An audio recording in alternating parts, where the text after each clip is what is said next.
పొద్దున్నే మా ఎక్సర్సైజ్ గురించి విస్తరంగా వీడియో చేస్తున్నాడు. వెతుకుంటూ వెళ్ళాను. వెతుకుంటా వస్తున్నారు. ఎక్సర్సైజ్ పొద్దున్నే 6కి మా ఎక్సర్సైజ్ అయిపోయింది. ఇప్పుడు స్నానం చేసుకొని షూటింగ్కి యాగా మ్యాట్లు ఎక్కడికి వెళ్ళినా మాకు ఫారెన్ వెళ్ళినా యాగా మ్యాట్లు ఇక్కడ ఉంటాయి, ఎప్పుడు ఉంటాయి అన్నమాట. ఎందుకంటే ఆరోగ్యంగా ఉండాలంటే యాగా మ్యాట్లు ఉండాలి, ఆరోగ్యంగా ఉండాలంటే మితంగా తినాలి, ఆరోగ్యంగా ఉండాలంటే తీసుకోవాలి, వాటర్ ఒక పొద్దున్నే లేచి వాటర్ నీళ్ళు తాగాలి, కొంచెం బాత్రూమ్కి వెళ్ళాలి. ఎందుకేనంటే మనిషి తింటానికి రుసుల కోసం ఎక్కడెక్కడ వాటర్ ఉండి అన్నీ ఎదుగుతున్నాడు. కానీ బాత్రూమ్కి వెళ్ళడానికి కూడా మార్నింగ్ లేచి ఒక ఎక్సర్సైజ్ ఉంది. 1 లీటర్ నీళ్లు తాగి చిన్న వాకింగ్ చేసి 10 నిమిషాలు నడుస్తూ ఉన్నప్పుడు ఓహో వీడు బాత్రూమ్కి వెళ్తానికి ట్రై చేస్తున్నాడని సైకిల్ లోపల సెల్స్ చెప్పాలన్నమాట. ఆ సెల్ ఫోన్ చూస్తూ బాత్రూంలోకి వెళ్తాం, పేపర్ చదివి బాత్రూంలోకి వెళ్ళేవాళ్ళు కరెక్ట్ కాదు. 10 నిమిషాలు వాటర్ తాగి నడుచుకొని తర్వాత అప్పుడు 5 to 3 నుంచి 5 దాకా మెడిటేషను, 5 నుంచి 6 దాకా ఎక్సర్సైజ్. ఇప్పుడు 6 అయిపోయింది, టైం అయింది, వచ్చాము. ఇది మా రూమ్ చూడండి ఫ్రెండ్స్. ఇది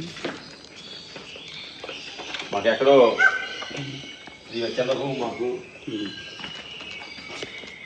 చూడండి. అదో హోటల్ చెప్పా కదా, అగో హోటల్ ఇక్కడ నుంచి చూస్తే కనిపిస్తుంది కదా. ఇగో అక్కడ ఇస్తారనమాట. ఇదిగో సావిత్రి బుక్ వారు అరవిందో ఆశ్రమంలో నుంచి అరవింద్ గారు రాసిన సావిత్రి అనే బుక్ని పొద్దున్నే చదివాను నేను. ఇది మా రూమ్, చిన్న రూమ్ అనమాట. ఎందుకంటే అక్కడ హోటల్ ఇంత ముందు కూడా మాకు విఐపిది 3 స్టార్ హోటల్ ఇస్తే సార్ వాళ్ళు వద్దు, మాకు ఇక్కడ ప్రకృతి ఇచ్చినప్పుడు అక్కడ అంతా కొత్త మ్యారేజ్ జంటలు, మ్యారేజ్ కపుల్స్ వాళ్ళంతా కొత్త వాళ్ళు అక్కడికి వస్తూ ఉంటారు అన్నమాట. వచ్చినప్పుడు మనుషులు మనకు డిస్టర్బెన్స్ ఉంటే వాళ్ళు కోరికలతోటి, కామ కోరికలతోటి, ఆటితోటి వీటితోటి వస్తూ ఉంటారు అన్నమాట. వాళ్ళ మధ్యలో మనం ఉండడం మనం తెలియకుండా సైకాలజీ ఇలా వస్తుంటుంది. అందుకని అక్కడ నుంచి వద్దు మాకు అని చెప్పి చాలా సింపుల్ రూమ్. మా టెక్నీషియన్స్ ఉంటారు ఇక్కడ ఉండడానికి. సో అందుకని మేము ఇక్కడ పక్షులు రోజ్ గార్డెన్ పక్కన ఉంటుంది అనమాట. ఆ రోజ్ గార్డెన్ పక్కనే మాకు ఇక్కడ వచ్చినప్పుడు మేము ఫిల్మ్ చేయడం ఇక్కడ ఉంటాం అన్నమాట. ఇక్కడ మనుషులు నడవడికి ఉండదు మాకు. చూడండి ఫ్రెండ్స్, ఈ బుక్స్ చూడండి ఒకసారి. మాస్టర్ చదివే పుస్తకాలు మార్నింగ్ శ్రీ అరవింద జీవితం అందరికీ నిరోధ్ బరన్ రాశారు. మాస్టర్ చదువుతారు ఈ పుస్తకము. కొత్త నిబంధన, ఇది దేవుడి గురించి. అట్లాగే మొన్న ఇక్కడ కలిసాము గురూజీని. మేము ఇక్కడికి వెళ్ళాము, సుబ్రహ్మణ్య గురూజీ వెళ్ళి కలిసాము. ఆ గురూజీ గిఫ్ట్ ఇచ్చిన పుస్తకాలు ఇవి.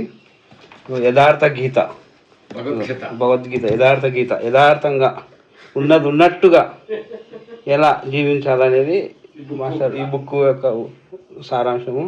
చూడండి ఫ్రెండ్స్, ఎంత అద్భుతమైన బుక్స్ చదువుతారు పొద్దుగాల. ఇట్లా ఇది టీవీ ఉంది కానీ టీవీ చూడరు. టీవీ ఉంది నామకవాస్తుగా, అంతేగాని టీవీ అవసరం లేదు. టీవీ ఉండదు, చూడరు. కానీ మమ్మల్ని ఏసీ ఉంటుంది. ఇగో చూడండి ఫ్రెండ్స్, ఏసీ ఉంటుంది కానీ ఏసీ అవసరం లేదు. పల్లెసీ, అందుకే అంటారు పల్లెసీమ పైర గాలి డోంట్ మిస్. అందుకే కిటికీలాగా వస్తుంది. చూడండి కిటికీలో నుంచి నేచర్ గాలి. అందుకని జనాలకు ఏం చెప్పదలుచుకున్నారు సార్ మీ సందేహం?